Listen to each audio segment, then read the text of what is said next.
Un an, tout pile après avoir été relégué en Pro League, Dijon va retrouver sa place dans l'élite. Salut à toutes et à tous et bienvenue dans le débrief de la 25e journée de l'Ikimoli Star League et de la décisive 28e journée de Pro League. On a une actu chargée, alors on perd pas de temps. C'est parti. Une fois n'est pas coutume, on attaque par la Pro League cette semaine, car oui, ça y est, le suspense est terminé pour la montée directe en l'Ikimoli Star League. Il suffisait d'un point à Dijon sur ces deux derniers matchs pour rafler la mise, et les Dijonnais n'ont pas attendu en s'imposant devant leur public face à Pau Billère pour composter leur billet un an après leur descente. Un match accroché en attestent les 4 disqualifications côté béarnais. Mais Dijon s'est appuyé sur les ingrédients qui ont fait son succès cette saison. 6 buts du capitaine Pierrick Naudin, 16 passes du MVP en titre de Pro League Ayhan Alexandre et 10 arrêts de Wassim Elal. Et voilà donc la plus importante des 19 victoires du DMH cette saison, celle qui permet d'importer un nouveau titre de Pro League en Bourgogne, 2 ans après le dernier. On peut pas faire plus rapproché. Bravo le DMH. Allez, retour en l'Ikimoli Star League où Paris a bien profité du fait que Nantes ne jouait pas ce week-end en battant Tremblay, non sans s'être fait peur un petit peu tout au long de la rencontre, mais l'essentiel est assuré pour le PSG dans un grand duel de gardiens avec 21 arrêts pour Yannick Green contre 16 pour Rubens Pierre. Et on a eu une petite image sympa avec la prise en strict entre frères avec Matteo Fadhuil qui sort du jeu Elohim Prandi dans les dernières minutes. Derby provençal à Aix qui recevait Istres en quête de ses derniers points pour assurer son maintien. Un match qui a été un véritable mano à mano. Les Istréens pensaient avoir fait le plus dur en menant de 3 buts à 5 minutes du terme. Mais c'est là que Jorge Baznik est rentré en scène et n'a plus rien laissé passer. Un 3-0 pour recoller et même se donner l'opportunité de remporter la rencontre sur la dernière action. Et ça donne ça. Attention, les secondes s'égrènent. Des blancs qui provoquent. Tarafeta pour redonner l'avantage et surtout donner la victoire. Cesson voulait profiter du fait que Limoges était entre ces deux matchs face à Kiel pour prendre des points précieux à Beaublanc. Très belle première mi-temps des Bretons qui comptent jusqu'à 5 buts d'avance, notamment grâce à Alexandre Barada, 18 ans, et ses 7 buts. Mais en seconde période, le LH revient grâce à son duo de choc Seif Eldera, Ihor Turchenko, 17 buts et 8 passes à eux deux. Et le LH s'en sort de peu pour garder une chance de jouer les places européennes en fin de saison. Robin Molinier est frustré de sortir de ce match sans points car Cesson est toujours relégable. Déçu parce que c'est très cohérent ce qu'on fait, mais il nous manque ces petits détails-là qui font qu'on est dans la position dans laquelle on est. Donc voilà, il nous faut des points. Toulouse se déplaçait à Créteil pour affronter Ivry. Et après un bon début du Phoenix qui prend l'avantage, Ivry, comme toujours, n'a rien lâché et est revenu dans la partie. En fin de rencontre, c'est Simone Müller qui fait des arrêts décisifs pour garder un petit avantage avant que Nico Mindeguia ne termine le travail. Les 3 dernières défaites ivriennes l'ont été d'un seul but. L'espoir s'amenuise, mais le capitaine Arnao Garcia n'est pas du genre à lâcher. Comme tu as dit très bien, c'est au rouge et noir, on ne lâche jamais. On avoue que le public il est tout le temps derrière nous, même si on change de salle chaque week-end. Et bon, il faut tenir.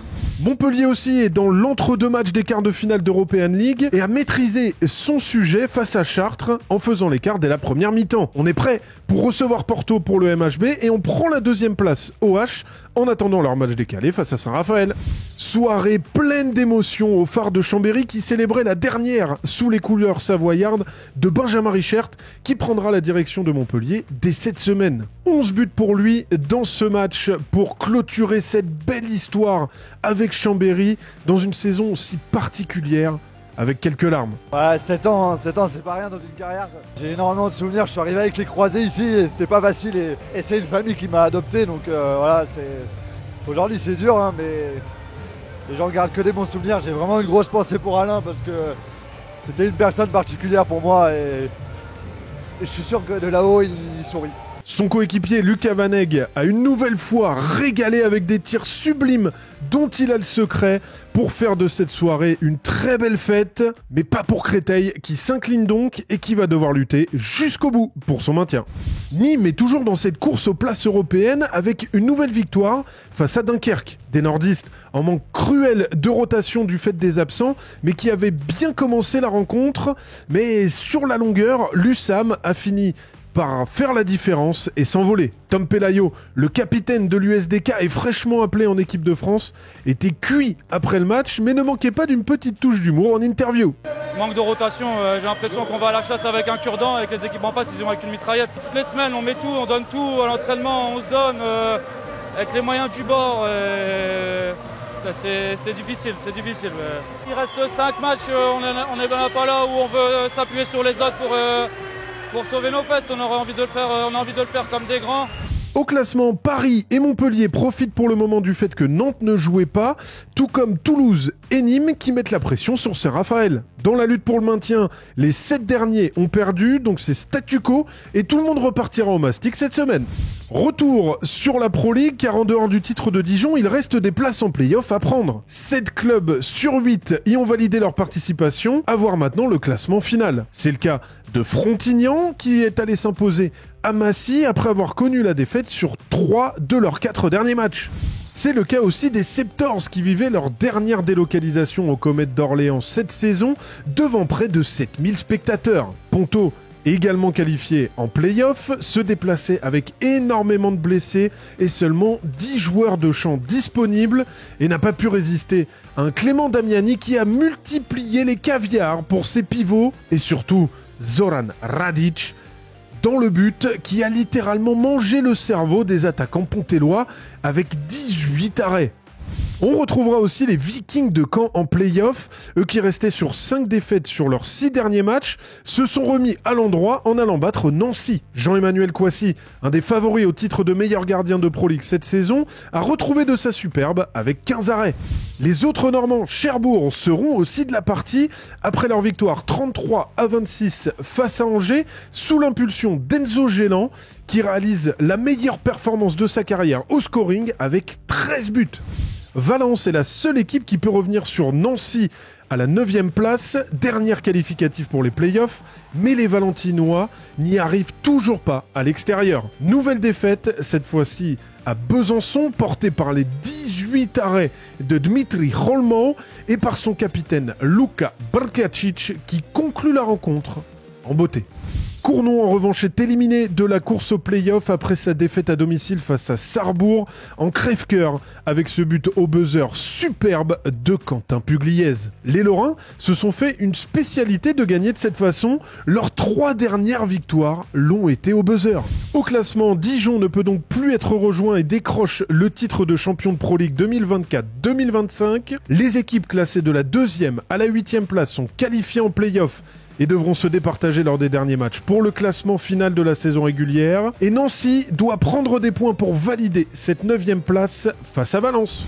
Semaine déterminante pour nos clubs européens avec les matchs retour de Montpellier face à Porto, de Limoges à Kiel et de Nantes à Lisbonne face au Sporting. Alors selon vous, combien on aura de clubs qualifiés cette semaine ? Guillaume Gilles a annoncé la liste des 21 joueurs sélectionnés pour les rencontres à venir face à la Suède et la Norvège en EHF Eurocup. Grande fierté pour la Ligue Imoli Star League où 15 des 21 sélectionnés évoluent, dont 6 nouveaux qui font leur apparition avec Tom Pelayo de Dunkerque, on l'a évoqué, mais aussi Emeric Zepfel d'Ivry, Théo Jarry de Toulouse, Guéric Vincent de Nîmes, Walem Peleka de Paris et enfin Mohamedou Sidibé d'Aix qui a d'ailleurs été pranké par son coach pour l'annonce. Pour une deuxième nouvelle un peu moins sympa, on a eu un coup de fil d'Odalis. C'était quelle chambre? 224. Ouais. C'est toi 224? Ouais, c'est bon. C'est moi qui ai le coup de fil. C'est un Guillaume, ça te dit un truc? De qui? D'un mec, Guillaume bah, non. Guillaume Gilles, apparemment t'es appelé en France.